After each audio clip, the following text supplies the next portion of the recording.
survived.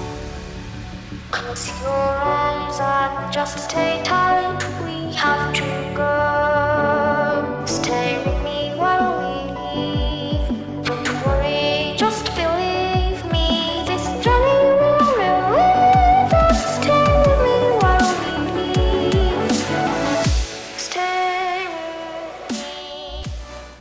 Olá, sejam muito bem-vindos, muito bem-vinda. Iniciando o mês de maio, esse mês tão cor-de-rosa, né? Tão feminino, tão maternal. E não poderia ser diferente com essa experiência aí de já ter fotografado tantas mamães grávidas, de já ter passado na minha vida tantas mulheres.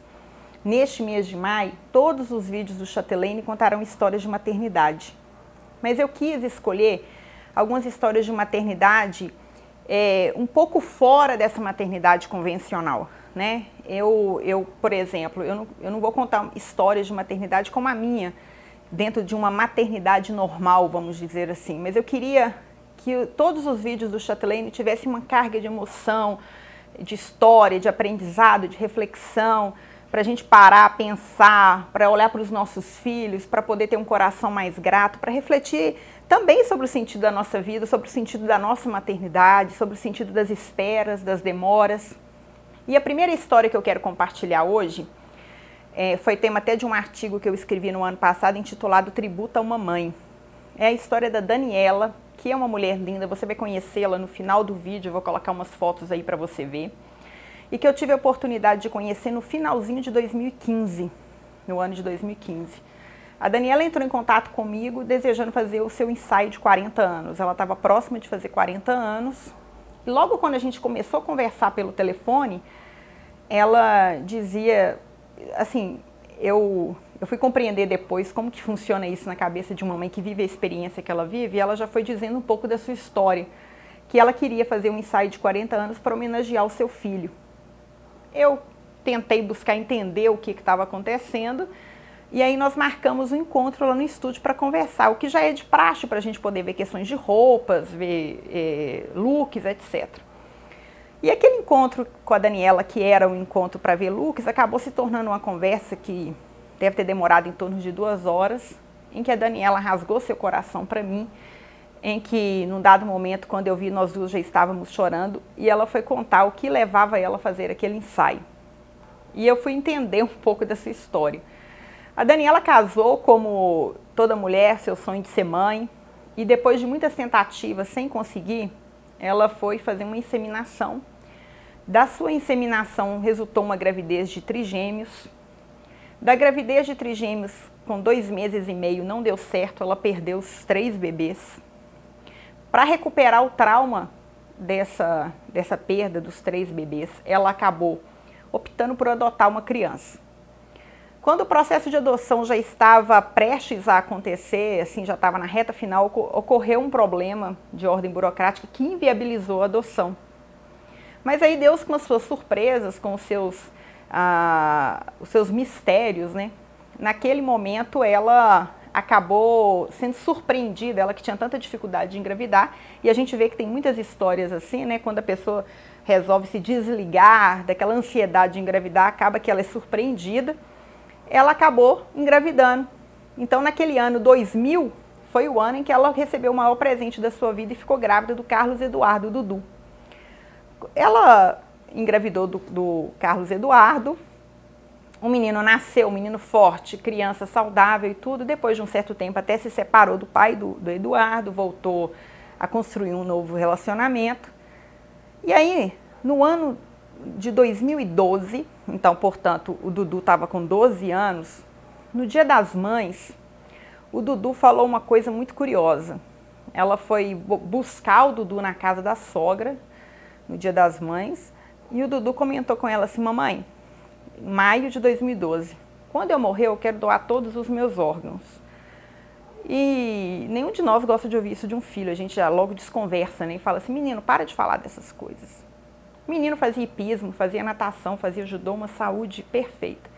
Mas vez ou outra reclamava de uma dor de cabeça, que no primeiro momento podia ser um problema de oftalmológico, questão do óculos, depois uma possível enxaqueca. Até que no mês de julho daquele ano de 2012, ele começou a sentir umas dores de cabeça, foi ao médico.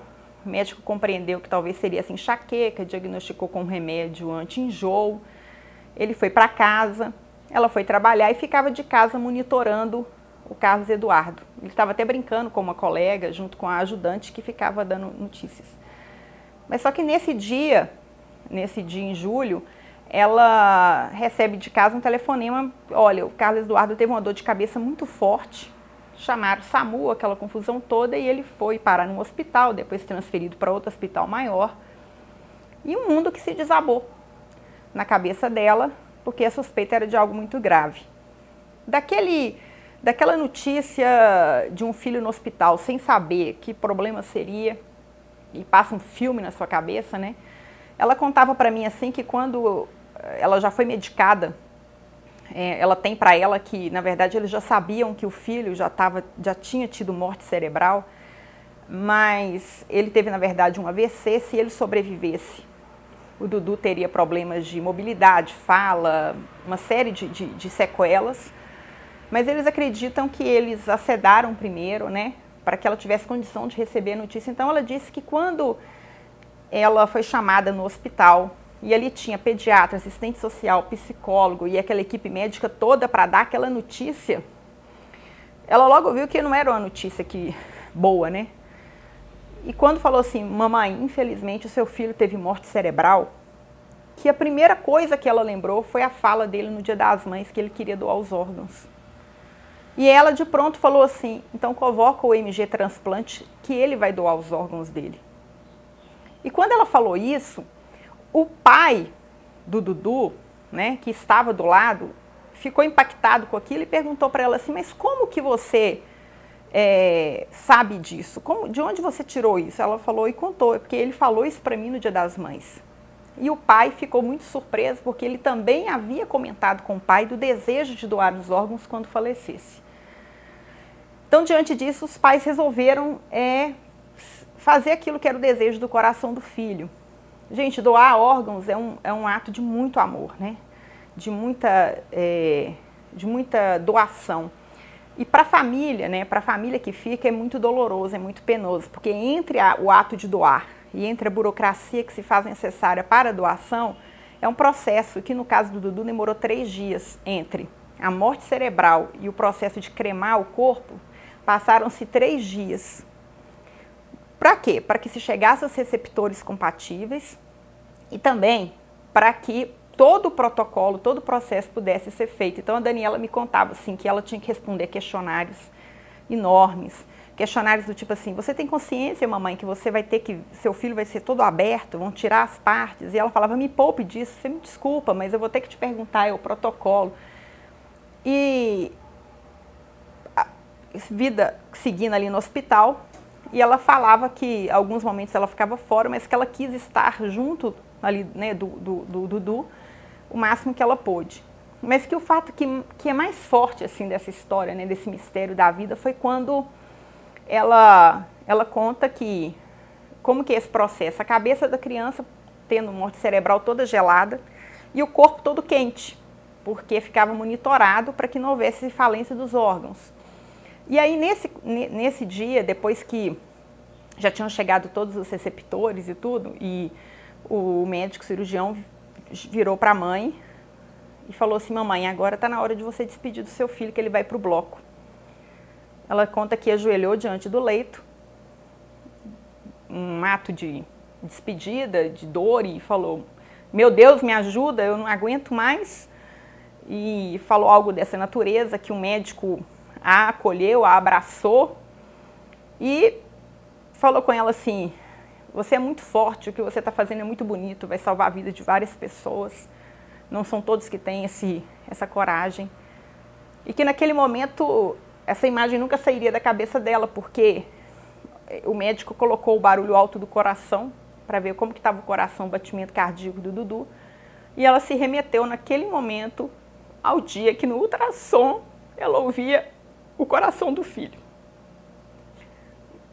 No dia que ela ouviu pela primeira vez e no dia que ela despedia do filho.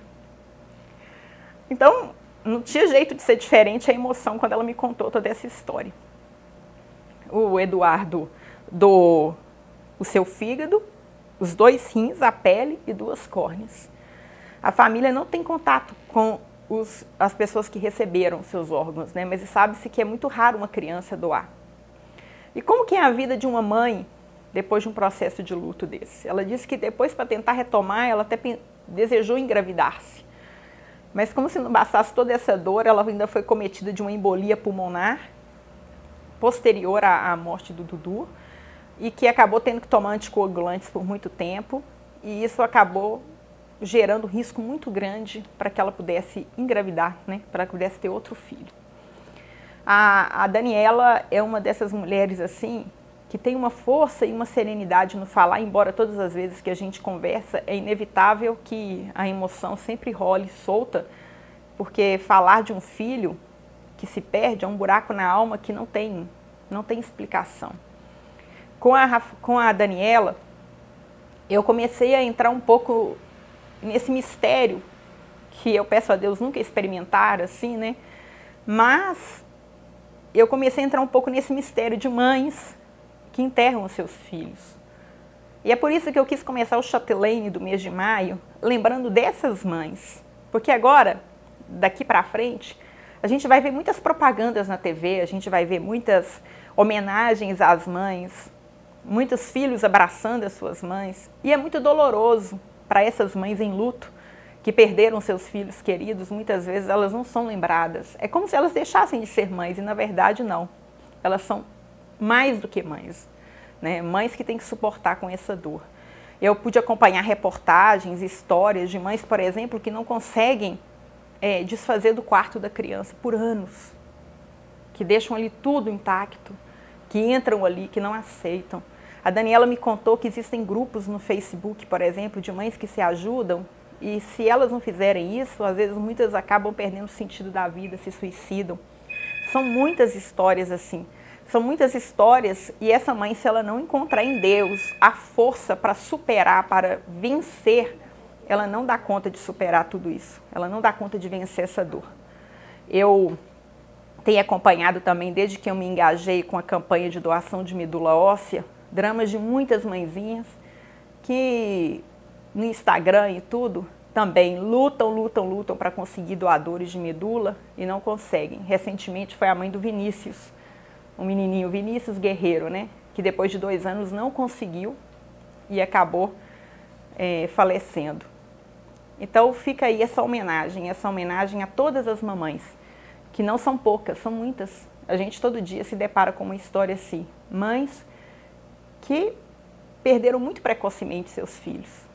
A todas vocês, mamães lindas, a minha homenagem, meu respeito, minha profunda admiração, e que Deus abençoe e possa, na medida do possível, vocês possam ser consoladas pela força do alto, na maternidade linda e eterna que vocês carregam. É isso aí. Aguarde no próximo vídeo da semana que vem uma história impressionante. Eu já vou até adiantar o que é. A história de uma mãe cega. Eu vou contar para vocês a história da Maria Aparecida.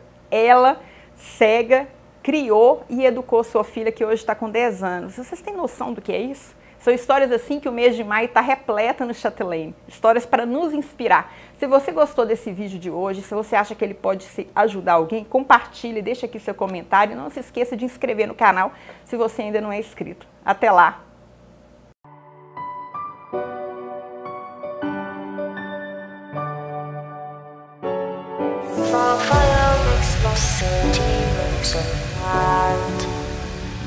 Close your eyes and just stay tight. We have to